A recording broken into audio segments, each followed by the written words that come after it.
Thank you everyone for taking the time this evening to sign on to our live The Right Dose session on fall respiratory illness season preparedness. My name is Jen Belcher, and I am a pharmacist and the Vice President of Strategic Initiatives and Member Relations for the Ontario Pharmacists Association. I just want to also issue a thank you to the sponsor of this program. Pfizer is the sponsor of this program through an unrestricted educational grant, and all this content was produced by the Ontario Pharmacists Association without any input from the sponsor. So without any further ado, it is my absolute pleasure to introduce the Deputy Premier and Minister of Health, Sylvia Jones.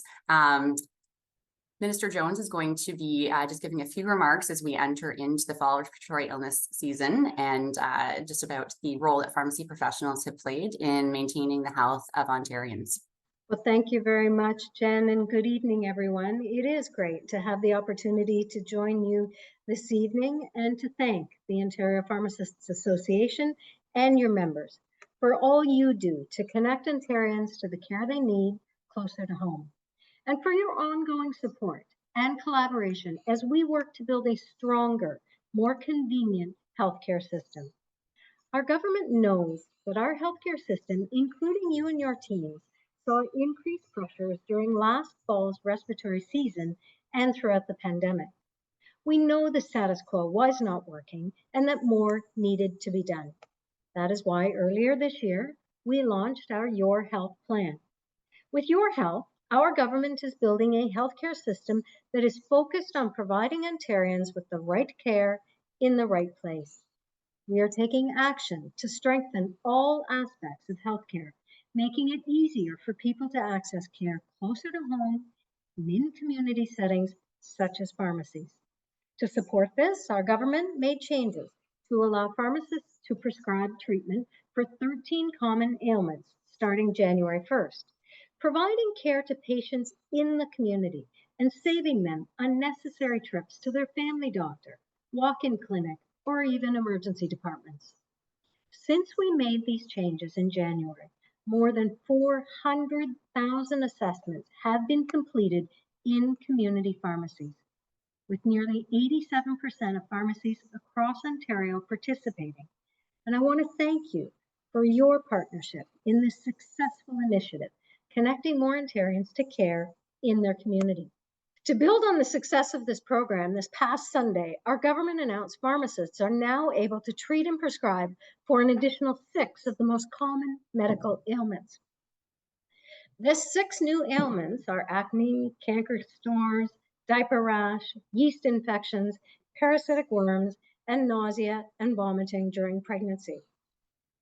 These changes will make it more convenient for people in your communities to access care, whether it be an expecting mother experiencing nausea or someone looking for relief from painful canker sores. We are working together to help better connect Ontarians to the care they need when they need it close to home. Throughout the last few years, we know pharmacists played a critical role in supporting patients across the province through COVID-19 testing and vaccination efforts, as well as educating patients about medication and treatment options. With our fall preparedness plan, we are ensuring all our healthcare partners have the tools they need to keep Ontarians safe and healthy by continuing to deliver convenient care closer to home. We are making flu shots free and available for all, starting with the most vulnerable, ensuring your teams and other healthcare system partners are ready to roll out the updated Moderna COVID-19 vaccine once we receive doses from the federal government, and rolling out the first Health Canada approved RSV vaccine for those 60 years and older living in long-term care homes and in some retirement homes. New changes will also soon allow pharmacists to administer this vaccine in these long-term and retirement homes. Our government is also working on changes that will allow pharmacists to prescribe the flu antiviral Tamiflu. This is in addition to the change we made last year to allow pharmacists to prescribe Paxlovid, and is yet another as part of our fall plan to provide a step in our plan to Ontarians with the tools they need to keep themselves and their loved ones safe and healthy, avoiding unnecessary doctor, and hospital visits. This fall respiratory season, we know communication to Ontarians is key, especially from partners like you, who play a critical role in our healthcare system.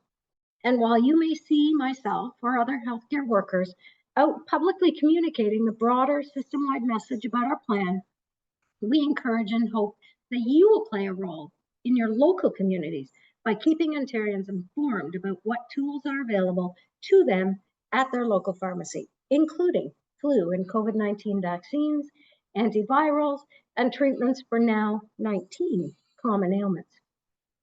I know that together we can continue to take a Team Ontario approach to deliver better, more connected, and convenient healthcare for all Ontarians. Thank you again for having me today, and thank you for your continued partnership. Stay well. Thank you so much for that message, Minister Jones. I know as a pharmacist, it is so encouraging to be able to use my skills and training to the greater advantage of my patients, and looking forward to not only implementing these additional 6, but more opportunity to provide care that meets the needs of Ontarians in some of those unmet healthcare needs. So thank you so much for joining us today and for your kind message.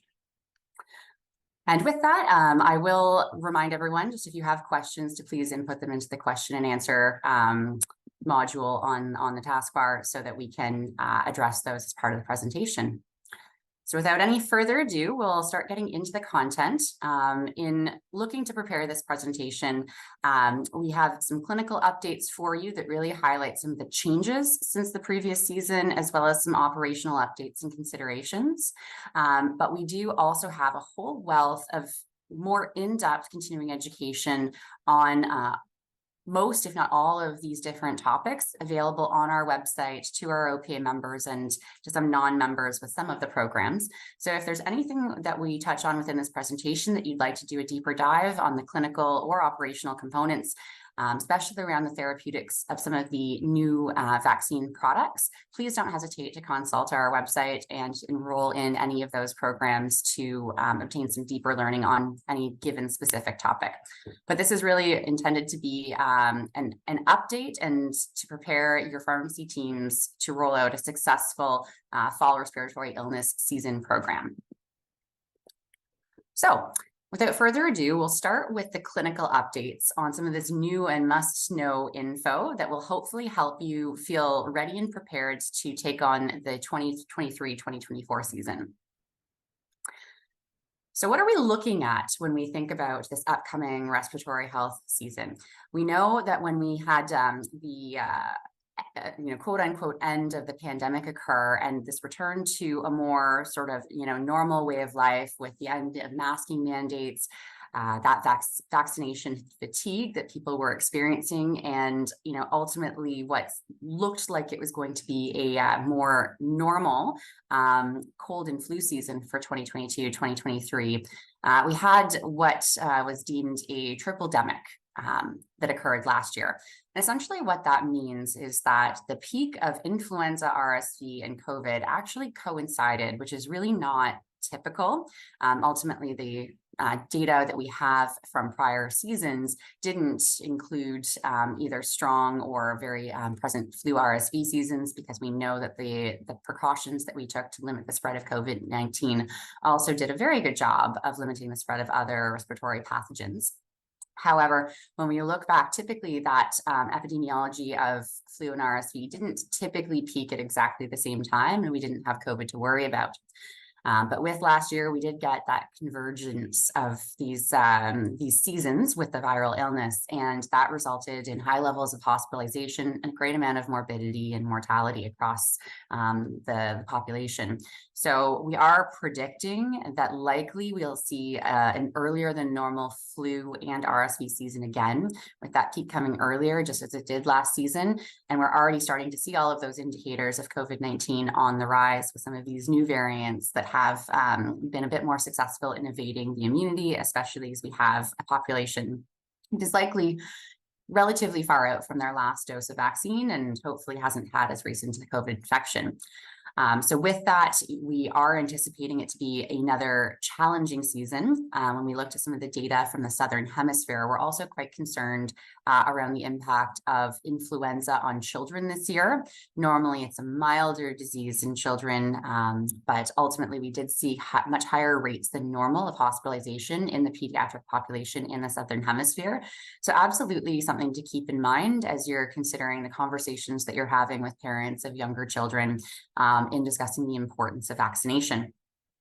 We also have some new vaccine options, which is exciting for us as we have posted the posted regulations were up for consultation on the Ontario Registry.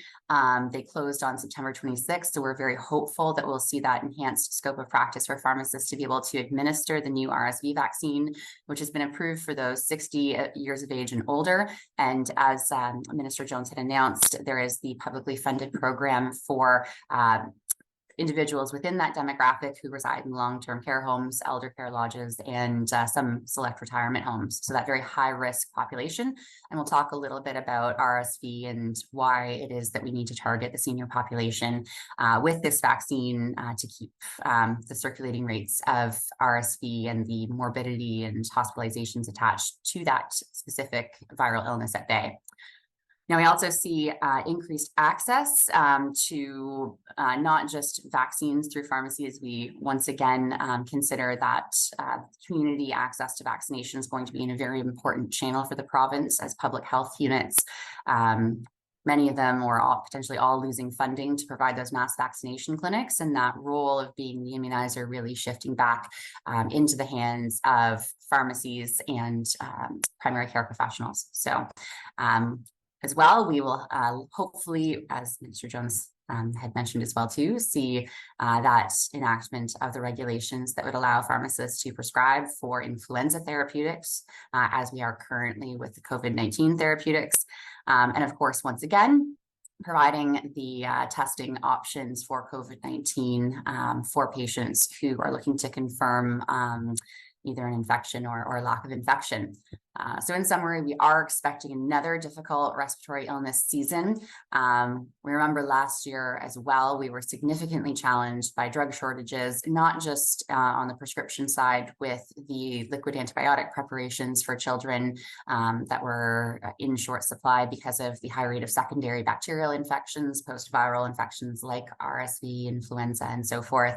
But also on the over-the-counter product aisles, specifically with those liquid preparations for acetaminophen and ibuprofen for pediatrics and cold and flu products. So leaving people without options to manage their symptoms or without their typical range of options, I should say, to manage their symptoms. We'll also likely see questions given the news coverage in the United States around the committee recommendation to the FDA that phenylephrine is an ineffective decongestant and should be considered for review in terms of its classification with the FDA. So with that news story, we're likely going to see increased questions around that in pharmacies.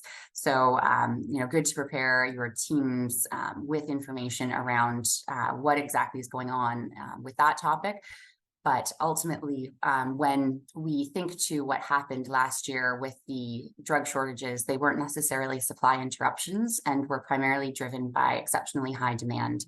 In some cases, 400% of what manufacturers would have seen in previous seasons. And they just weren't able to keep up with that level of increased demand, with many saying they were able to upscale to approximately 200% normal production. But given the demand that we saw in the prior season, it just was unsustainable to be able to supply. And so there could be concern that if we see an especially bad season this year, that there could be similar levels of demand and potentially pressure on our drug supply chain as well. So all things to keep in mind, but we are hopeful going into the season that we won't face as many of these challenges.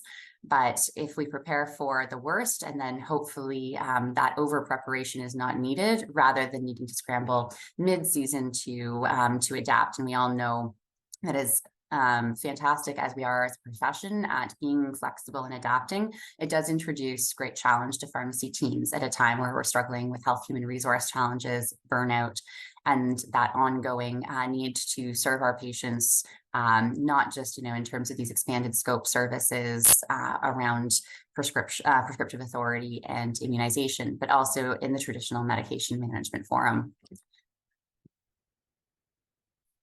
So here we have a slide that really talks about some of the most high-risk patient populations when we think about respiratory illness. So, we think to the congregate living settings, we think about patients who are immunocompromised, advanced age, who have many chronic conditions, especially lung disease, kidney disease, liver disease, cardiovascular diseases, patients who are Indigenous, patients who are pregnant, who have obesity.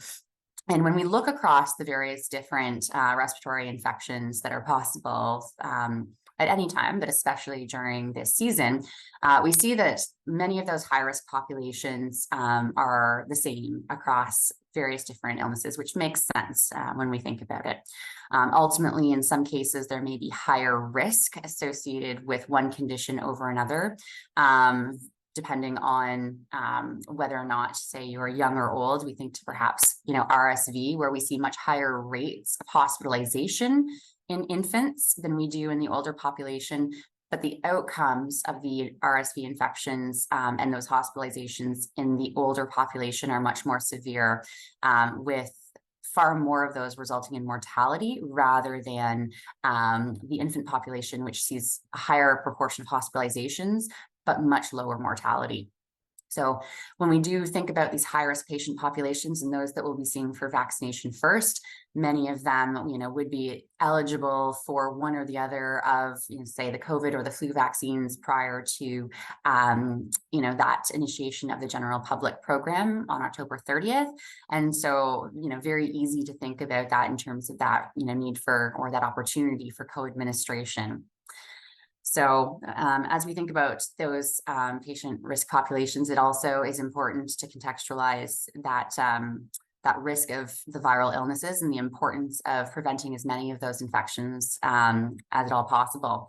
So here we see the different rates of hospitalizations and deaths. So this would be a Canadian average per year of the number of hospitalizations, deaths for influenza, COVID-19, and RSV.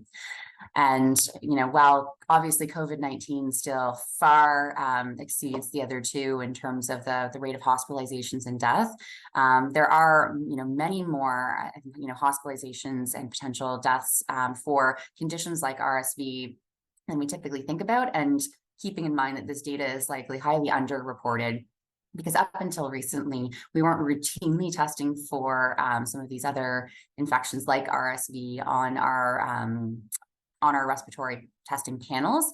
Now with high-risk individuals, the multi-panel PCR testing is common in the high-risk settings, such as hospitalization.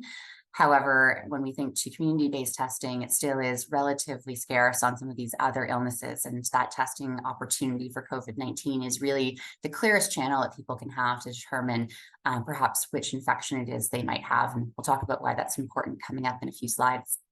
So of course, the risk of hospitalizations and death with influenza is much higher in the senior population as it is with COVID-19. And we talked about that difference between the adult and the pediatric populations in RSV in terms of the risk of hospitalization and the risk of death. And I will point out, even though it doesn't look like it on this slide, there is a small sliver there for the RSV deaths. It's about 30, but because of the scale of the COVID-19 data, it doesn't appear on those axes. But it is there. It's not that there are no deaths.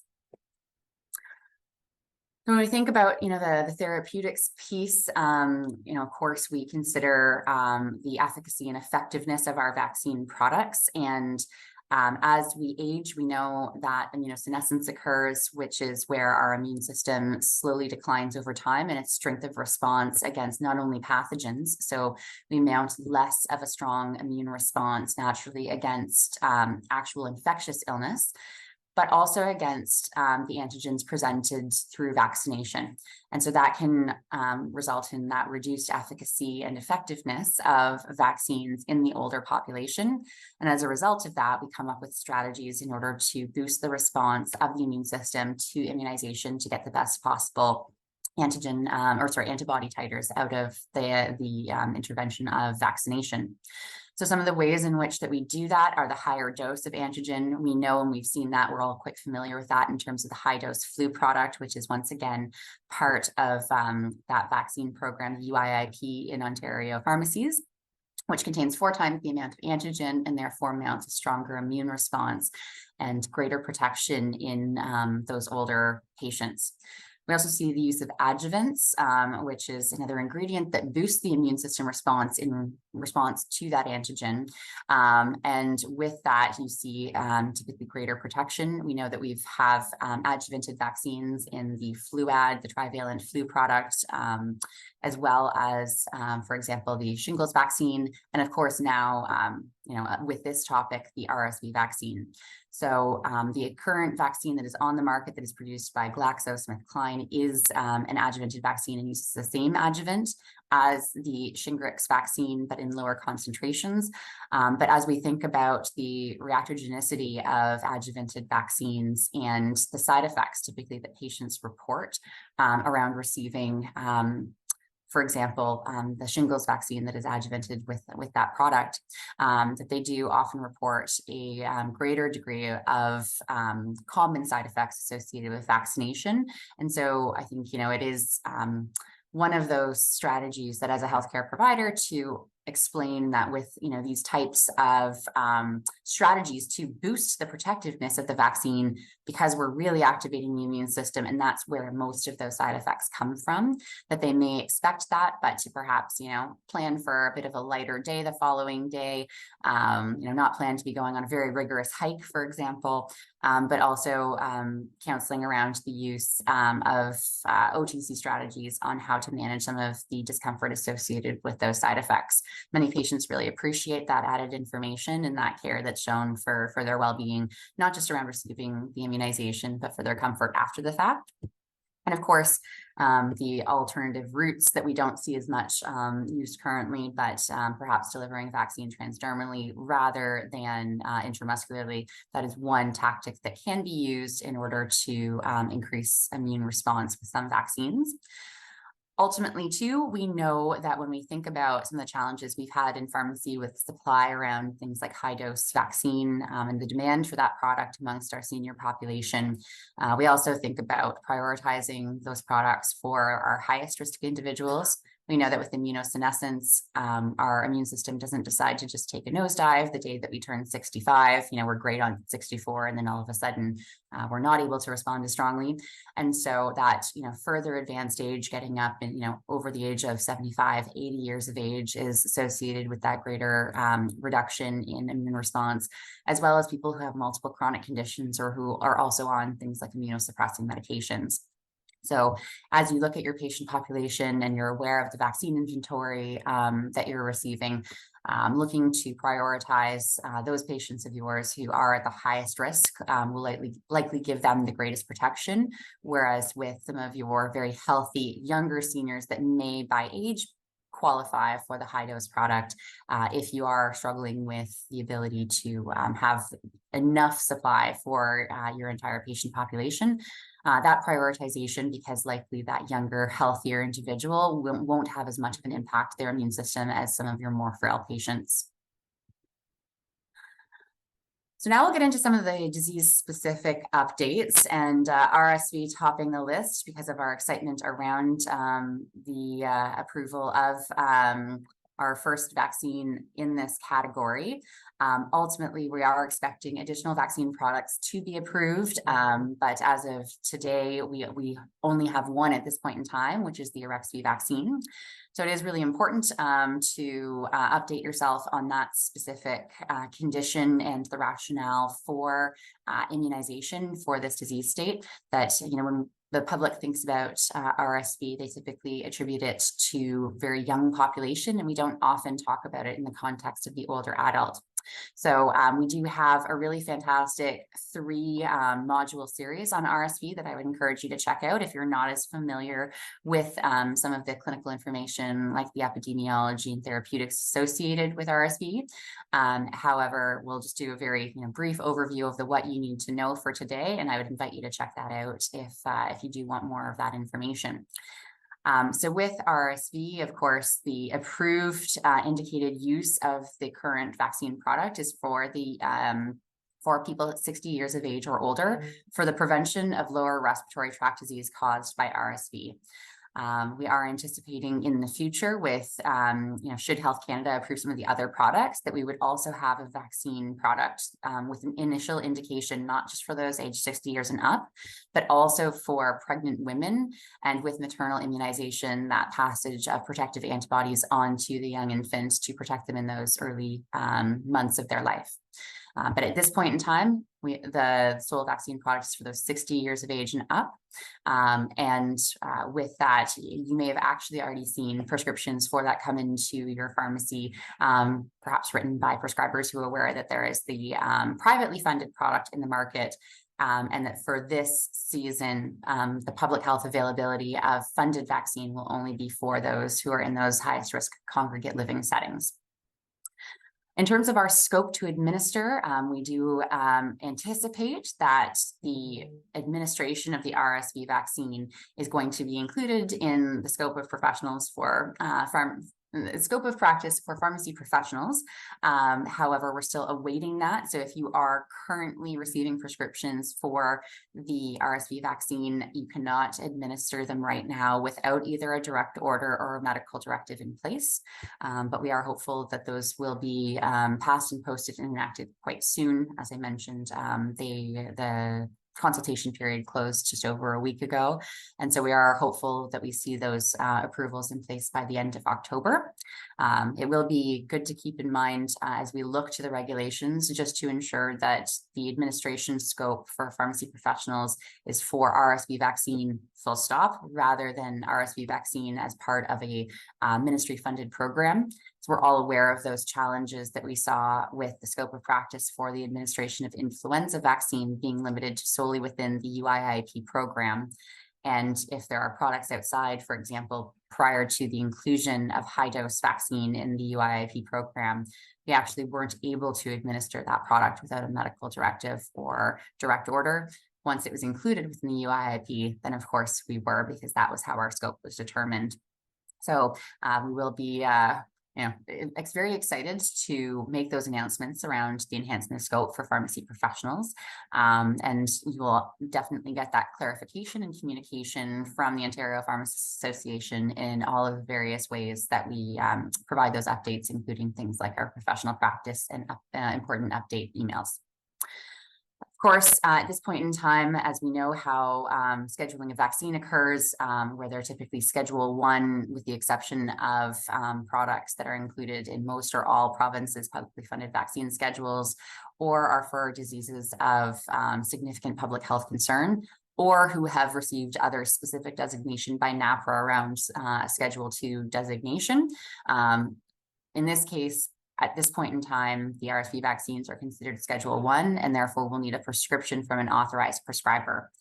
So, when we think about the topics of that opportunity to make the best of any time you have the patient in front of you, and the co-administration piece, and I'll speak to that in just a moment, that preparation where if you know a patient is coming in, having that conversation with them in advance around perhaps their eligibility, risk factors, introducing the opportunity to be immunized for this specific disease prior to the appointment. So there's the opportunity to obtain a prescription if possible.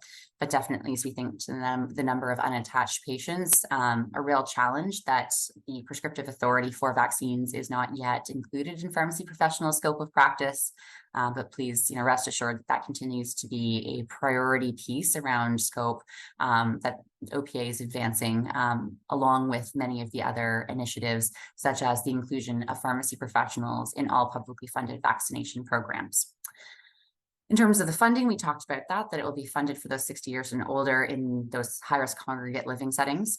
And in that setting specifically, where it will be administered through the publicly funded program, they are not recommending for co-administration in that setting because those tend to be the most frail and high-risk individuals. Now, you'll note that when you look at the monograph and some of the available evidence for this product, co-administration with flu and other vaccines was actually studied, and we do see non-inferiority of the responses to those vaccines when co-administered. And ultimately, on the private administration, NACI does not yet have a recommendation around co-administration, and it is up to the professional to determine whether or not you feel it's in the best interest of the patient to consider co-administration or consider spacing out the new RSV vaccine by 14 days or more from any other vaccine product. And the reason that we would do this is out of an abundance of caution. As you remember, with the COVID-19 vaccines, initially we spaced them 2 weeks from any other vaccine product. And that was just to ensure that in the collection of post-marketing real-world evidence to look at safety signals, that there was the least chance of conflating any sort of reaction to one product when they had received multiple. Now, with that, we know with the science, we know with the information that has been presented that co-administration of the RSV vaccine with other common respiratory health vaccinations seems to be safe and efficacious. And ultimately, if you have a high-risk patient and there are high levels of circulating viruses within the community, there may be greater advantage to the patient to consider co-administering rather than waiting, just in order to provide them with that immune protection at a time when there's high viral transmission, rather than waiting and perhaps allowing for natural infection and avoiding co-administration out of an abundance of caution. So the hope is, of course, that with that ongoing study, that we do get some of that clarification from entities like NACI around the co-administration piece, but it just is important to note that in those highest risk settings with the most frail and vulnerable patients, because they weren't typically included within the studies around the co-administration, that we are taking the cautious route and not co-administering the RSV vaccine in that specific setting. When we look to COVID-19, I think, we've all been talking about COVID-19 and communicating to our patients about it for what seems like an eternity now, just based off of the volume of questions and advice and services that we've all offered. But of course, going into this season, it will be a important topic to discuss as we think back to that slide around that hospitalization and mortality data for this specific viral illness, that we still see, that severe illness having a significant impact on our health system and on our communities. For the 2023-2024 season, of course, we are aware that we will have the updated XBB-containing mRNA vaccines, with the Moderna obtaining approval first and Pfizer receiving their notice of compliance as recently as the end of last week.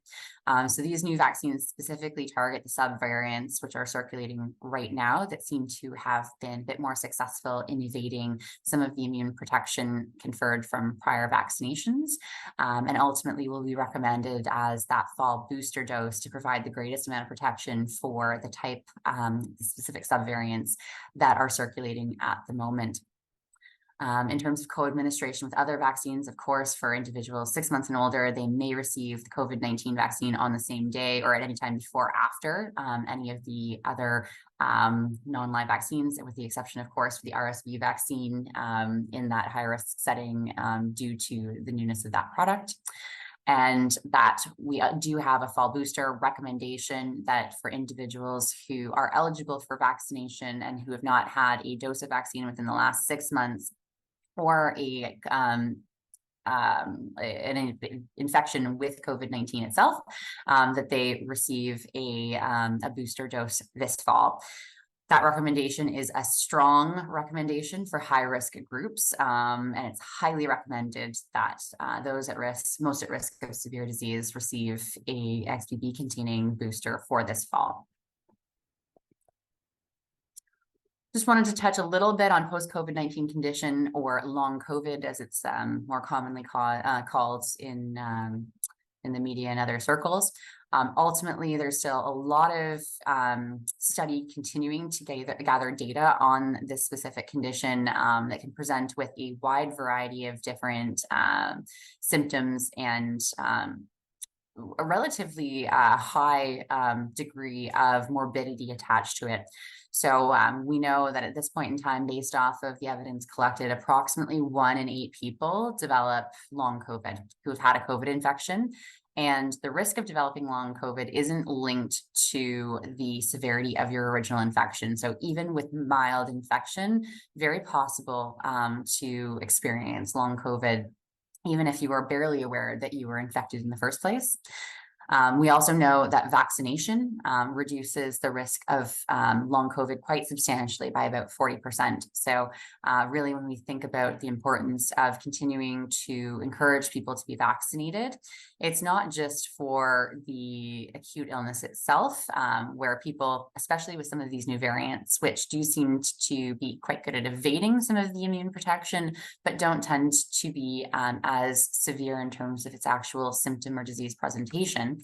But that risk of long COVID is unrelated to the severity of the infection, and therefore vaccination continues to be important. And in terms of that morbidity, I believe it's 20 or 22 days on average we see an absenteeism from people who have experienced long COVID. So with the symptoms potentially presenting as far more severe than the original infection itself, that degree of disability or morbidity associated with long COVID can be quite substantial, even without a severe initial presenting infection. And therefore, one of those things to talk about with patients when they're like, do I really need it? COVID, it's just a bad cold now. I'm just going to sneeze a little bit, but I'll be fine. I'm tough.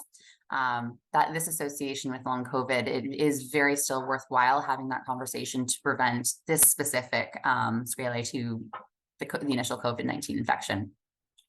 We also know with the reinfections, so every breakthrough infection, every repeated infection that people experience increases that risk of long COVID. So ultimately, there's still a lot more to know about this, and we'll continue to look to that evidence. But ultimately, we want to ensure that we're providing all of the opportunities for patients to protect themselves, not just from the acute infection itself, but from not just the potential disability, morbidity, mortality associated with recovering from respiratory infectious illness, like we also see in conditions like influenza, but specifically this concept of long COVID. Now, this is probably going to be everybody's favorite topic in terms of the renal dosing and COVID-19 therapeutics. It's quite a common question that we get on our practice support network around how to manage patients who potentially have chronic kidney disease and assessing them for COVID-19 therapeutics when they present with a COVID-19 infection. So we know that these patients who have kidney disease have a significantly higher mortality than the average population, approximately 100 times compared to the general population. So this is a patient population who is very susceptible to severe disease and has much more severe outcomes than we would typically see. And based off of the data that we have around the improvement and the protection that therapeutics provide to high-risk individuals with COVID-19, very worthwhile considering these patients for therapeutics and assessing them for that appropriateness if you're providing that service. We also know that, similar to patients who experience high degrees of immunosenescence for other reasons, that patients with kidney disease mount a weak response or a weaker response to vaccines. That includes COVID-19 vaccines. So they have lower protection from vaccination, and they are much more at risk due to their disease just at baseline, whether or not they've been immunized. So, in terms of this, I know that many of us, this is one of those areas where we know we have a patient who has kidney disease, and we may not necessarily have a recent EGFR creatinine clearance calculation. Some of us may have access to the clinical viewers like Clinical Connect or Connecting Ontario and be able to check to see when the last creatinine was done. Some of us may not. And patients may or may not be aware of their values. Some may not be able to tell you even, the severity of their kidney disease. And we know that it also fluctuates with illness. So even if you have someone who has moderate kidney disease, if they're acutely ill and dehydrated, we know that that can affect their creatinine clearance. And so it is important to think about this as, and the creatinine is a point in time and important information to be aware of. But we also have other signals of patients' kidney function. And, in pharmacy, we dispense a lot of medications and assess, medication appropriateness for patients who, may or may not have reduced kidney function, but we're dispensing other medications like metformin, the gabapentin, other renally dosed medications. And so in that context, if you don't have any lab data to really indicate whether or not someone may or may not have kidney disease, I think it's important to really consider the full clinical picture, especially if they're high risk and would potentially benefit from therapy. What we do know about the pharmacokinetics and pharmacodynamics of nirmatrelvir is, in fact, that it does appear to be quite safe, even at much higher doses than what are used therapeutically. And that even with the reduced clearance, we are not seeing a significant, any sort of signs that there is significant risk of toxicity with this specific component. When we think about how we establish indications and dosing regimens, I think it is important for us to acknowledge that in clinical trials, we're not including patients with severe kidney disease within those trials for obvious reasons. But as a result of that, we see something that's been sort of coined the term renalism, where patients with these sorts of conditions, chronic kidney disease, who are excluded from these studies, often have to wait quite a long time to be considered eligible out of that abundance of caution. But also with those patients who may benefit, some of the most for therapeutics, it does put them at a disproportionate disadvantage that it does take much longer for the evidence to emerge for these patients for use. And with this, it's actually quite encouraging to see Ontario Health actually suggest and present for the use within healthcare community in assessing and prescribing new low-dose regimens for patients who have severe renal disease, so an eGFR of less than 30 mils per minute, or who are on dialysis. So these are tricky patients, and it can be hard. They can be hard to manage, especially in the absence of all of the information that you might need to feel fully comfortable. But I just would encourage everyone to keep in mind how high risk they are. And if you're able to put together some of this information, even if you're not sure exactly of how their kidneys are, at the specific moment in time, consider therapeutics, even at a renal dose, if you're not comfortable at the full dose. So this would be the Ontario Health Renal Dosing Guidelines that were published. And so you'll see, as per the monograph, we have the dosing recommendations for people who have, average kidney function, who have moderately reduced creatinine clearance, and then, of course, that more severe kidney disease at less than 30 mils per minute. Monograph says do not use. However, the Ontario Health Renal Dosing Guidelines does give a different regimen where you take the full dose of nirmatrelvir on day 1, along with the 100 milligrams of ritonavir, and then we go to the reduced dose of nirmatrelvir on the remaining 4 days. Then for the dialysis, once again, that different dosing regimen, going from the twice a day to once a day to account for that lowered kidney function or the presence of dialysis rather than not. So I would highly recommend that you familiarize yourself with these and consider that entire patient context when thinking about CKD patients and their risk of hospitalization and death with COVID-19. Of course, in order to assess or prescribe, we of course, need to have that COVID-19 test showing positive. And, in those updates, the continuation of the provision of the publicly funded PCR testing in pharmacies, the eligibility criteria for therapeutics are also the eligibility criteria for PCR. So those high-risk patients are still eligible for PCR and can obtain that from the pharmacy. Important to note that in some of the, high-risk or acute care settings, if they are receiving respiratory testing, it may include other illnesses like influenza, RSV, parainfluenza, but as of this point in time, the pharmacy program is still exclusively for detecting COVID-19 rather than any of the other respiratory diseases. That's not in all primary care settings that they'd be getting the multi-panel test, but in some of those hospital settings and in some higher risk settings, there would be more expansive panel testing to rule out either co-infection or any of the specifics around which virus is causing that illness.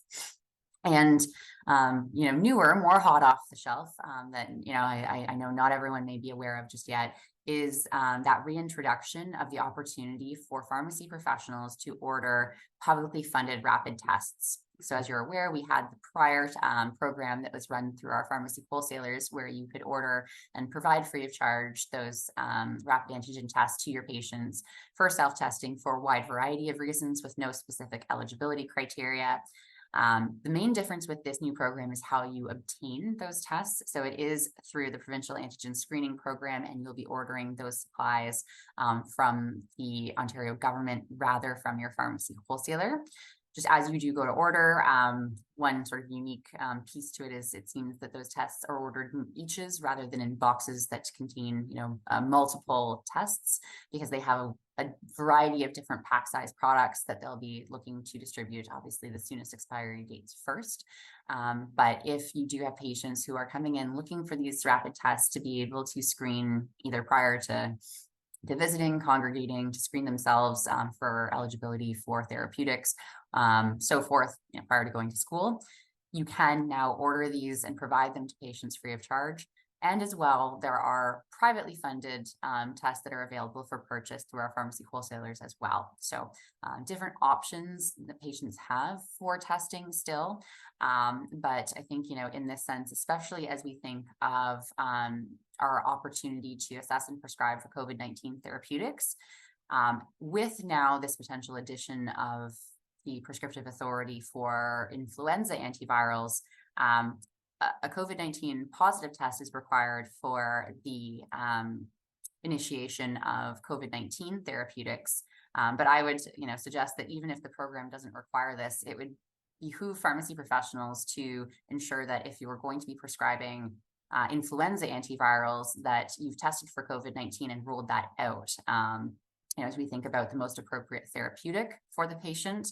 We'll talk a little bit about the eligibility criteria for oseltamivir in a bit, but just while we're on the topic of testing and the COVID-19 therapeutics, I think, it's important to understand that, co-infection is possible, but if someone is presenting with symptoms of respiratory illness and we're assessing for therapeutics, ruling in or out COVID-19 with the available testing is a very reasonable and logical first step in that assessment of the patient. So we talk about influenza, of course, we're all anticipating or going to be receiving our flu vaccines quite shortly. The UIIP vaccines for our 2023-2024 season, there are 4 different products. In the standard dose vaccines, they are all quadrivalent. We have no trivalent products this year. We have the Fluvival Tetra, the Fluzone quadrivalent, and then for the high dose for our seniors, the Fluzone high dose quadrivalent product, which of course contains the 60 micrograms of antigen as opposed to the 15. We also have the adjuvanted Fluad product, of note, of course, a trivalent product, but also indicated for those 65 years and up. The evidence for the enhanced protection is stronger for the high dose product as compared to the trivalent product, so would be preferred, but in a setting where there is no high dose product available to a senior population, they would be eligible for the adjuvanted as well. the formats available. The 2 standard dose vaccines come in both the 5 ml, and then there's the availability of some of the pre-filled syringes. As we think about fridge space, just important to ensure that as you're organizing your pharmacy fridges, we're using some of those best practices that we'll talk about in the operational side of things. As we have very topically considered things like the beyond use dates and expiry of COVID-19 vaccines in calculation of beyond use date after thawing from frozen or after puncture. Just a good reminder for us that the different flu products have various different stabilities post-puncture when refrigerated.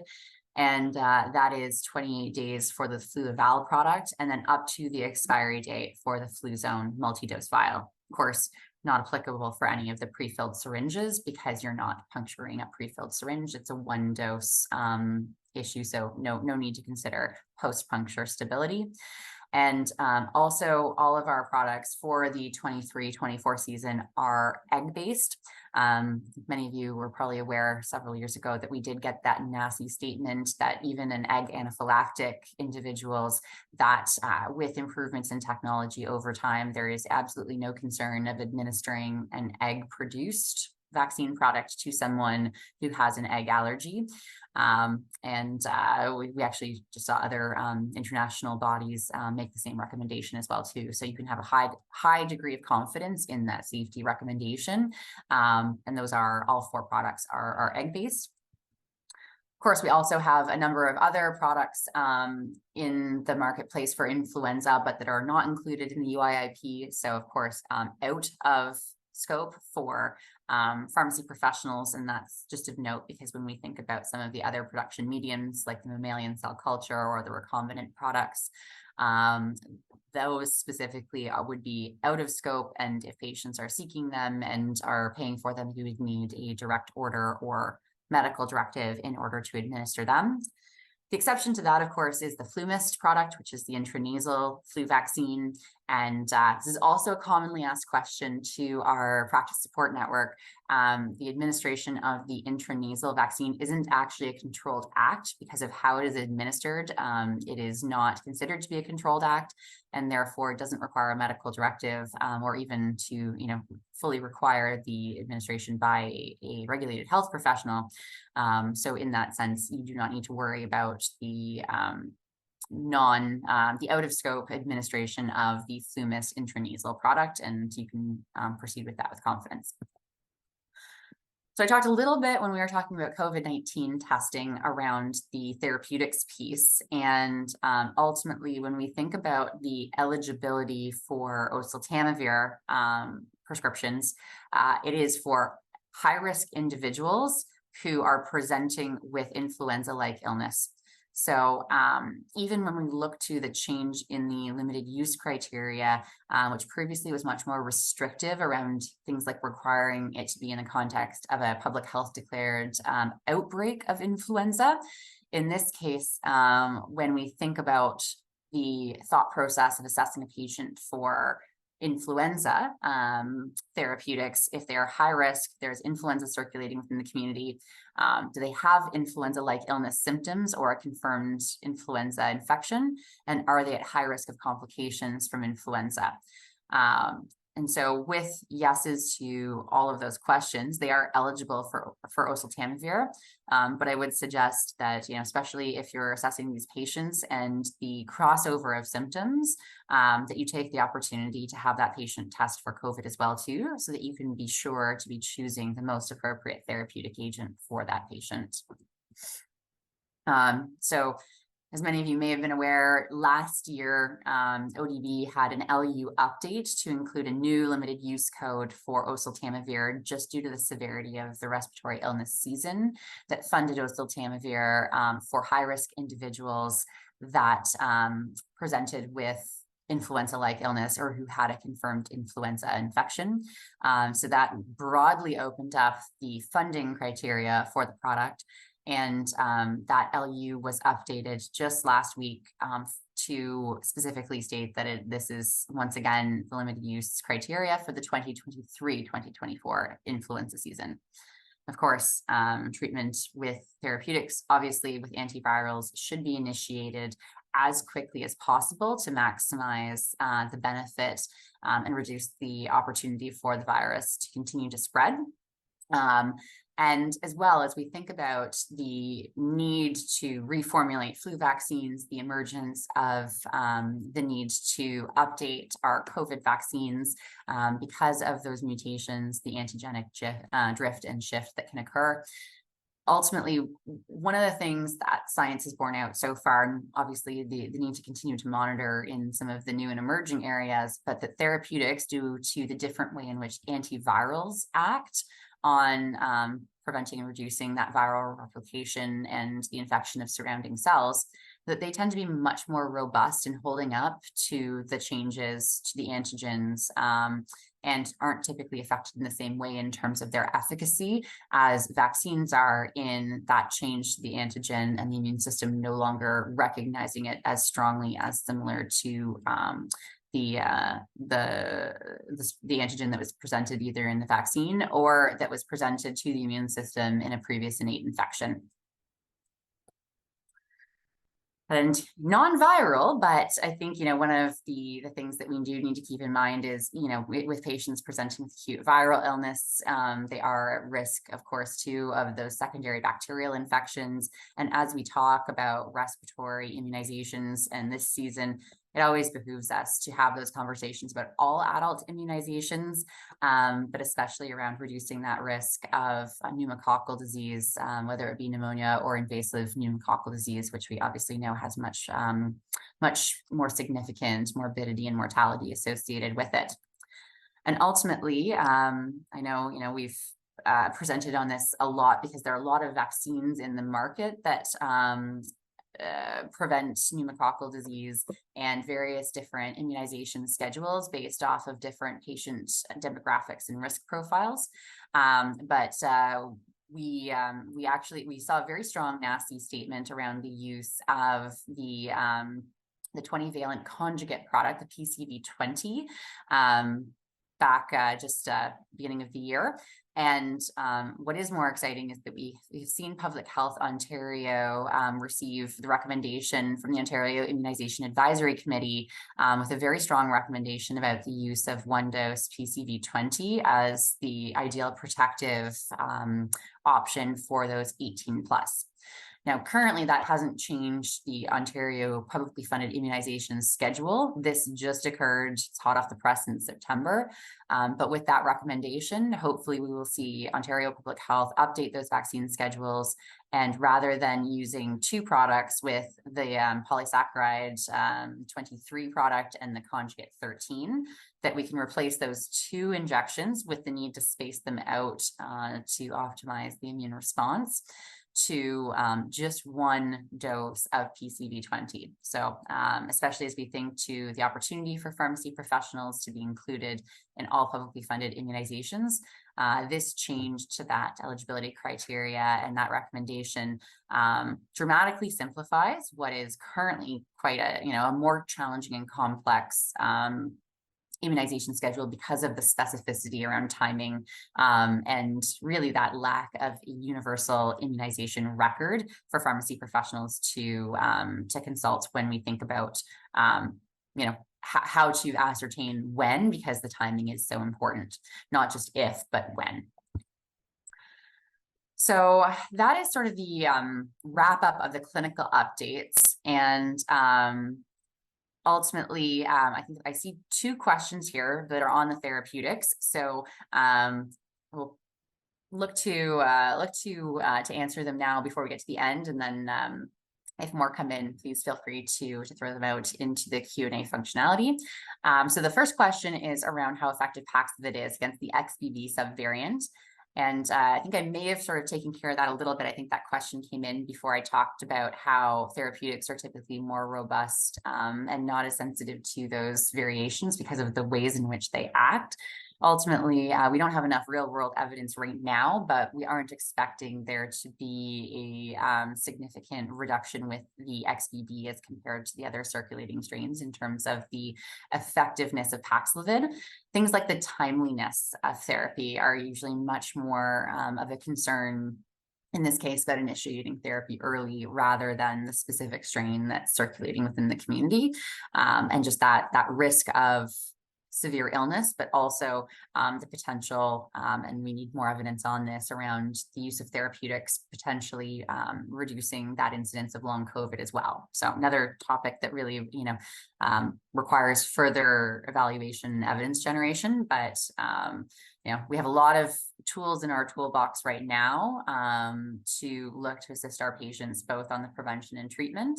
And pharmacy professionals are really sort of at that front line of offering those options to patients. And so trying to keep up to date on this can be quite challenging as the evidence changes and emerges very quickly, which is why here at OPA, we aspire to be one of your primary destinations for your continuing professional education, not just through sessions like this, but through things like our updates as they go out, so that you do have that most current information at your fingertips to be able to practice as efficiently as possible.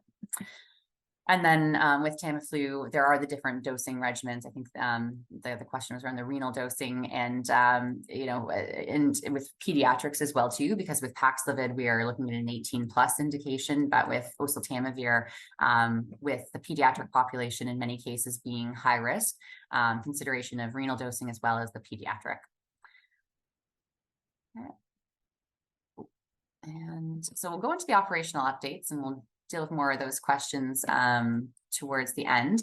But as we think about the immunization season, I think many of us, myself included, feel like they've given thousands, if not 10,000s of vaccines. Sometimes it feels like it's in the millions, but I know I'm not quite that prolific. But even with years and years of experience, continued best practices around things like landmarking really do reduce your risk of adverse events like SIRVA and that injury to the shoulder with incorrect injection technique. And sometimes, quote, eyeballing it, you can be surprised if you go and landmark around people's anatomy. So always worthwhile going through that landmarking process and using that to immunize, even if you're, a pro and far more experienced, than we were when we first got that scope. Always very worthwhile just ensuring that you're continuing to landmark.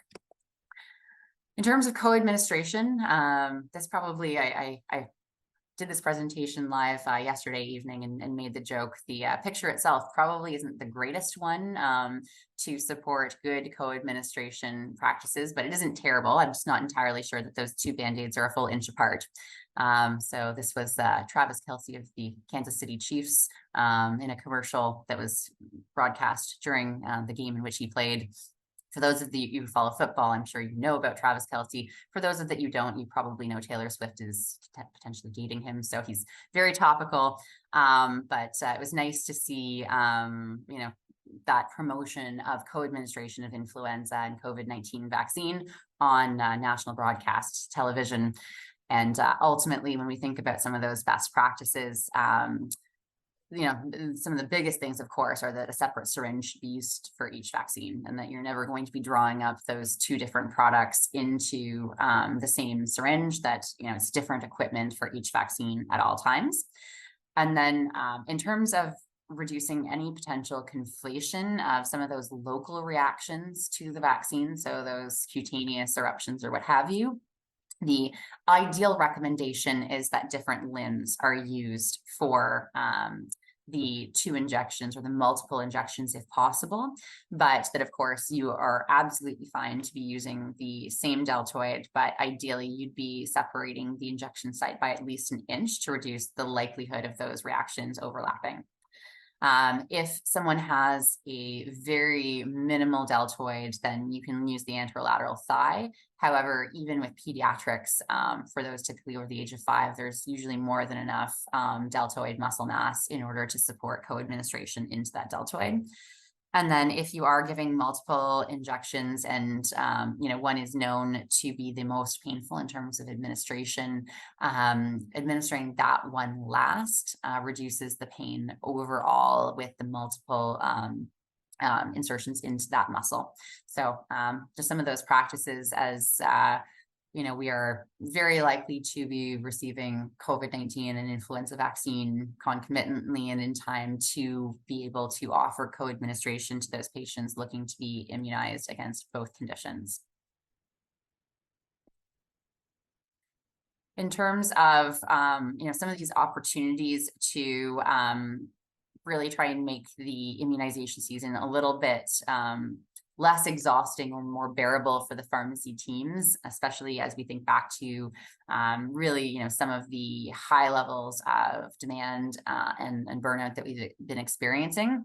These are just some strategies and really needs to be adjusted to the specific practice site in which you work, because ultimately, with these sorts of tactics, some will work for you, some will not, and that's okay. But I think it's really just important to consider what your specific needs are, whether you're a very, very small pharmacy with a very limited staff, you may be the only person working at one time. Some of these practices may be more helpful or may not be possible at all, compared to perhaps, a pharmacy that has a large staff, many technicians, assistants, and have that opportunity to really approach this from more of a large team-based approach.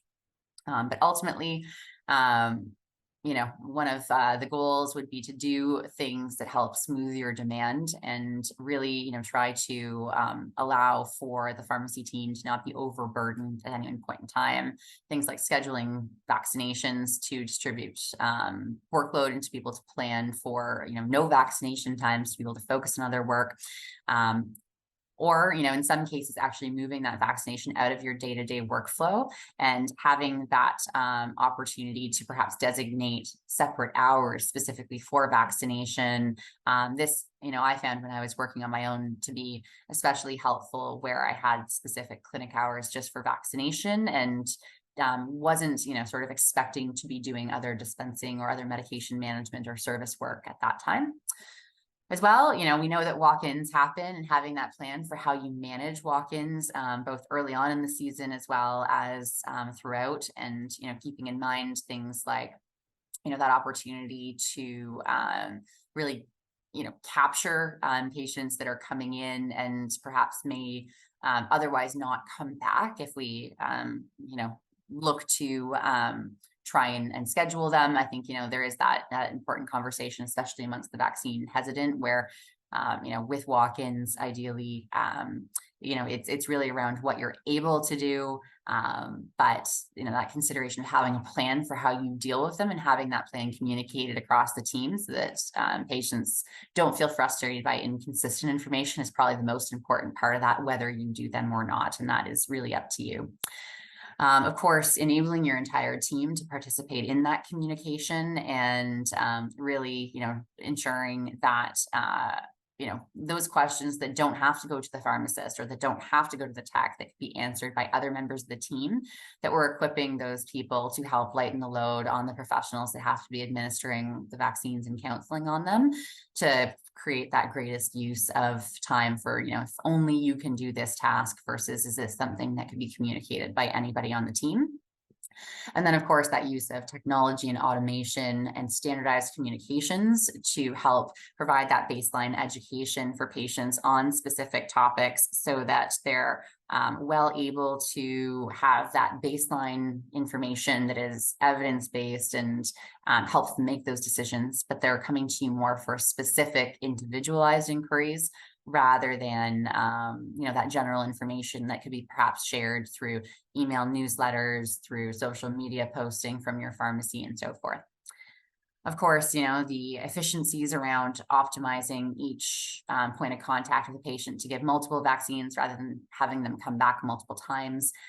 It's like, dispensing somebody's entire profile and doing the clinical thought process on someone's entire profile at one time rather than 15 different times for 15 different medications. are obvious efficiencies to that, just like there is with the co-administration opportunity. And of course, that plan for how you manage some of those hesitant or phobic individuals who are presenting for vaccination or who are hesitant to around, those communications, that motivation of why people should be immunized, and then strategies for reducing fear and pain in the moment and having those in place, because even with the extra time that takes, having that planned in advance often takes much less time than responding in the moment and needing to scramble.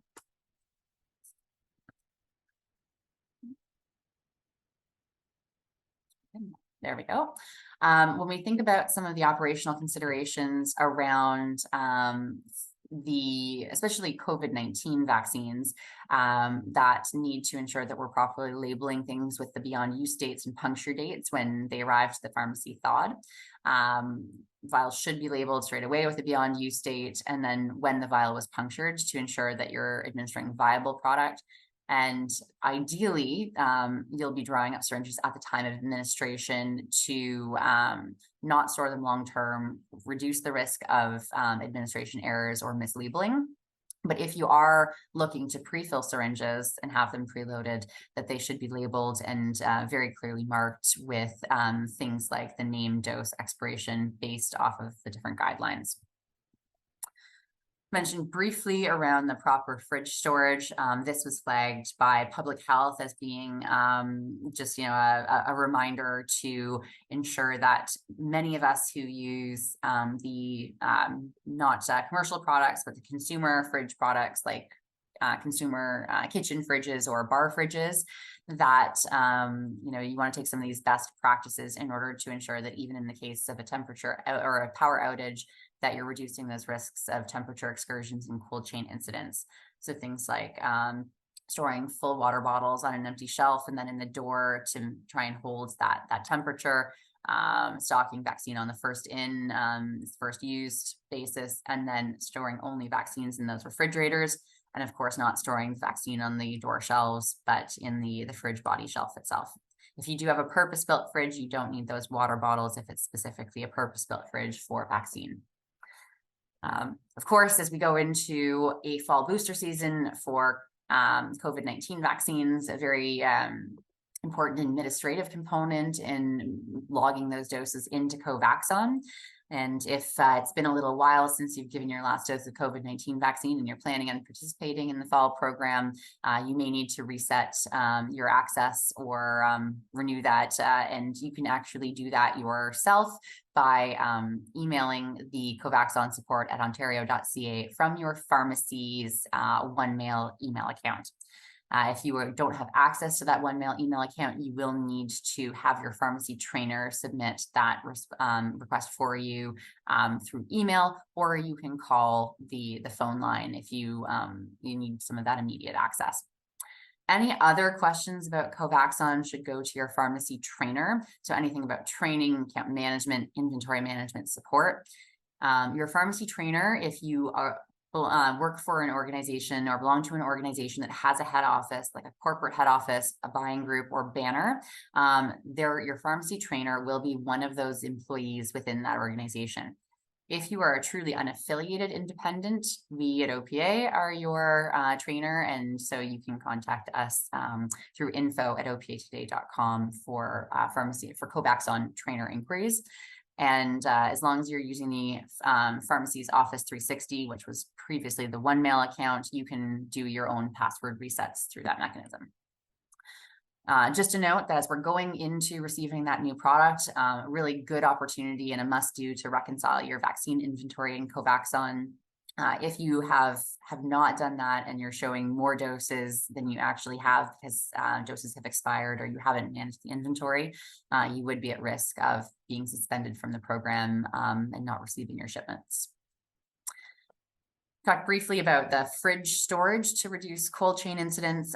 If a cold chain incident happens where you do have a temperature excursion from the 2 to 8 degrees Celsius, it's really, really important that you contact your public health unit to do the reporting process. So they will have a reporting form that you will submit to them. You provide the details, and of course you quarantine those affected vaccines so that they're not inadvertently used prior to receiving the response about their viability from public health. Public health will consider the details provided within the reports to provide a recommendation on the viability of that product and whether or not they can be used. And then you document that outcome in Covaxon and either dispose of or maintain that inventory. And then, of course, the temperature should be monitored on the logger, recorded twice daily, and sent into your public health unit. Failure to submit your temperature log may, in fact, or likely will, cause a temporary suspension from the program as well. So in terms of the storage and handling, some of the fridge inspection issues that were noted during public health visits to do the UIIP updates, just ensure that your fridge is not overstocked, because with that overstock, it does risk not maintaining proper storage conditions, and that expired vaccines should not be stored in the refrigerator because that presents the risk that they might be administered erroneously. And there are differences in between the disposal of COVID-19 and other publicly funded vaccines, in our case, specifically just flu. But just important to ensure that you're not inadvertently storing expired vaccine side by side with viable. Just on that beyond use date and post puncture, with the Pfizer product, the thawed unpunctured vials can be stored refrigerated for up to 10 weeks. So in this case, if you received it on July 30th, the expiry date would then be October 8th, 2023. And after puncture, the vials may be stored either at refrigerated or room temperature for a single period of up to 12 hours post puncture. For the Moderna product, after thaw, the unpunctured vials may be stored at refrigerated temperatures for up to 30 days. So that same July 30th receiving date would result in an expiry of August 28th rather than October 8th. And Moderna after puncture can be stored either refrigerated or at room temperature for up to 24 hours after the first puncture. Just important to note that the beyond use date replaces the actual expiry date, but never extends it. So if we look at the case example here of the Pfizer product, if the manufacturer expiration date was September 30th, even with a 10-week putting you at October 8th, the expiry date would still be September 30th. And then just in terms of the potential questions that you might have about the COVID-19 program, there are a variety of different information channels depending on what specifically your question is. Ultimately, if you have questions regarding the order, your order, the ordering process, or the delivery, you would be contacting your distribution center for that. If you have questions around cold chain incidents, wastage, vaccine storage and handling, and other general questions, or if you don't know who to contact, you can reach out to your public health unit. In terms of pharmacy data, specifically around administration, distribution, wastage, that would be the Ministry of Health. And then should your pharmacy experience a suspension, which typically happens for a week, then ultimately, if you have a specific question on that, depending on what your situation is, you'd either contact the ministry or your public health unit. All right, I'm actually pretty proud of myself for getting this in before the designated end date of the presentation. There was a lot of information there, but ultimately, I think, you know, a kind of a good quick update on some of the key changes since the 2022-2023 program to highlight. And I do see that we have some questions, so I will do my best to answer. And so I do have a question around the reduction in the long COVID risk and how much therapeutics reduces that long COVID risk. I will be honest, I would need to get back to you on that specific reduction in risk because that evidence continues to accumulate and change. I know at one point, as you mentioned in your question, it was in fact stated at approximately 25–26%, so relatively significant reduction. But I off the top of my head, I am not aware if that has either reduced or increased with the accumulation of greater evidence, but definitely I've noted your name here. So if I do find that answer, I can get back to you with that. We do have another question around the out-of-pocket cost for the RSV vaccine in terms of what someone would pay out of pocket for that product should they choose to purchase that. The manufacturer price as a brand product will vary across different organizations based off of some of those intricacies around your list price, but it is, just at cost approximately, it's quite an expensive vaccine at this point in time in that, sort of $240 to $250 range. So it will be an expensive product for patients and, one for that consideration of, the use of any sort of private benefits program if someone is looking to obtain that vaccine. Ultimately, the hope is that those will be included in as many of the private drug plans as possible, but ultimately those will have various different inclusion criteria for drug benefits around vaccine. It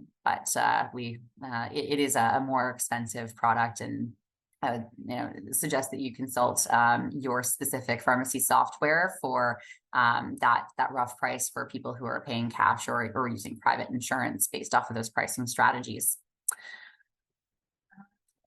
So the next question we have here is it okay from a documentation standpoint to use one consent and documentation form to get consent for the flu and COVID-19 vaccine? So this way the patient only has to sign one form.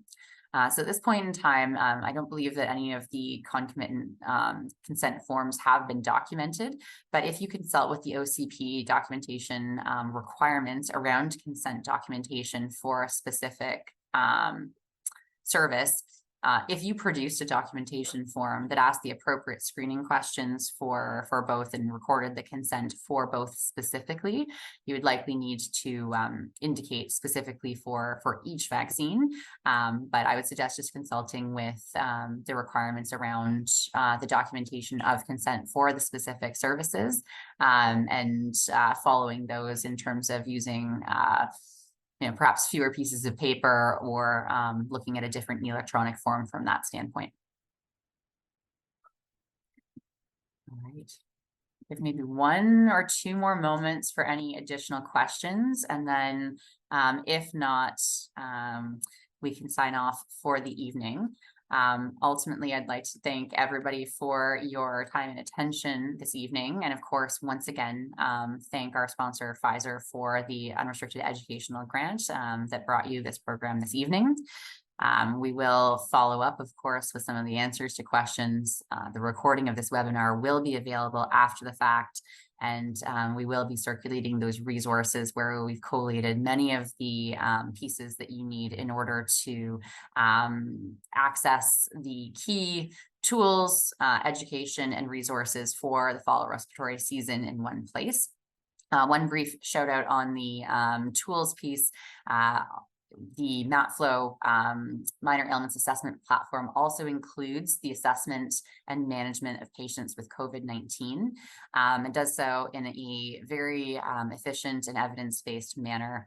From our data, it indicates that apart from the management of any non-contraindicated drug-drug interactions, a full assessment and prescription issuance and recording of the rationale for prescribing in MatFlow for COVID-19 takes approximately 10 minutes from start to finish, and ultimately has been a very valuable tool in helping pharmacy professionals assess and prescribe. And with the inclusion of the additional 6 ailments in our scope of practice as of October 1st, those additional 6 ailments are live within the platform. And of course, if you do feel like on the new 6 ailments, you'd like a clinical refresher on the topics, we do have our continuing education program that was co-created with the University of Waterloo and now has the 2 different versions of the program, the one that contains just the 6 ailments if you've done the original 13 and feel you only need the 6. We have just those 6 carved out, or you can enroll in the program for all of the different minor ailments. And I have a question here. Is the government moving to allowing COVID vaccines to be given or billed like the flu shot? I'm not quite sure specifically what component of given or billed like the flu shot you're referring to, but the COVID vaccines are able to be administered on or off premises. They are still billed through the Ontario Drug Benefit Program, whether or not you have the ODB drug program. There are mechanisms for immunizing people with or without a health card. So they are very similar that way. The main difference is still the usage of Covaxon to record doses of the COVID-19 vaccine, and then the lack of any other central repository for recording the information around other publicly funded vaccines at this point in time. So they are very similar. There are very few differences from that standpoint. It's more about the specific products themselves and any of the considerations about, the storage, handling, use of mRNA vaccines as compared to the protein-based vaccines, but very similar in really all respects for COVID-19 and flu. And with that, I think, we're right at 8 o'clock. I will say thank you to everyone for your participation, and we look forward to seeing you at our next continuing education event. Thank you and have a great evening.